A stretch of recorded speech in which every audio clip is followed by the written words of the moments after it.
Hello, my name's Tom Huffman. This video is an explanation of the factors that have influenced my teaching of Aiki Weapons over the years here at Aikido of Gainesville.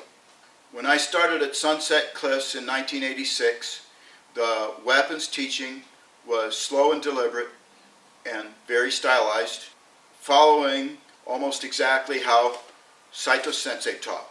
When I got to Japan in 1990, Hitohiro Saito was the only one that I knew of teaching south of Tokyo one night a week. So I got one night a week in the Iwama style. Within 4 days of arriving in Japan, I was introduced to Nisho Sensei and encouraged to go and practice with him.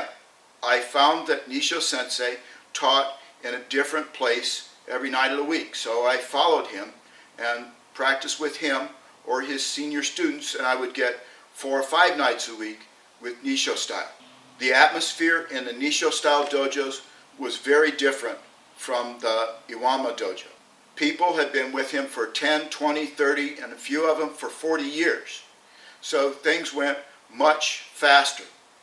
Nisho Sensei taught at very fast speed, and all the students went at very fast speed. So I was showed how to move my hands and feet for a few times, and then we were off to the races, and it was keep up.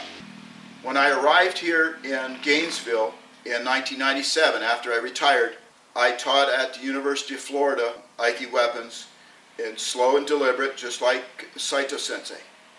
However, it wasn't very long till those students were gone and new ones coming in. And the ones that left, they didn't know very much.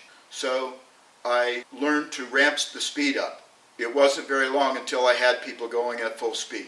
I still teach the stop-start, then the mutual movement with pause, and then the full speed levels, but I get to the full speed much faster. This is the book that I teach from. It's volume 2, The Traditional Aikido. I use this extensively. I teach right out of it. We follow things as long as they're doable and it's not in a situation where somebody could get hurt. What I'm teaching is more advanced. When you're doing things at high speed, things show up that are different from the low speed. So there will be some explanations in the videos that are a little bit different than what you may have heard in other dojos. And this is because of these other influences that I've had over the years. I'm also had a lot of influence with the sword. My sword movements are a little bit different than the standard Iwama movements because I'm thinking of it as a sword and not as a wooden sword. I'm thinking of it as a blade. So I teach it as a blade. So that's how I teach Aiki Weapons here at Aikido of Gainesville, here in Gainesville, Florida. This is the 5th Kentai-jo. It's a strike, Hasogashi, Minuchi. Now let's look at it, the movement. So we'll go slow to start with. So first it's a Jodan Shonuchi, and then you're coming down, and then here.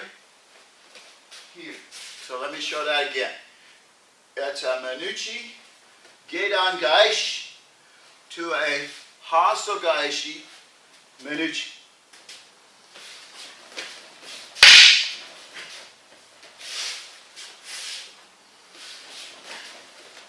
Oops.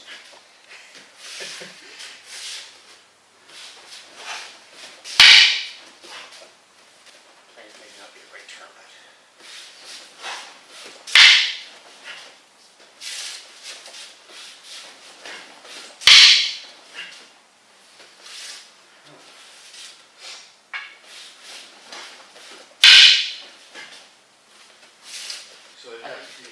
It's a twist. Oh, yes.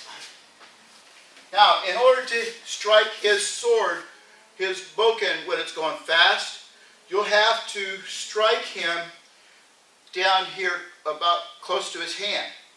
Because if you're striking up here, where this is going much faster, most of the time you're going to miss it. Or if you do catch it, and from the side, you'll hit it from the side, and then as it goes down, you'll hit it again from above. So you'll hear a pa-pa. clack, clack, as it goes by.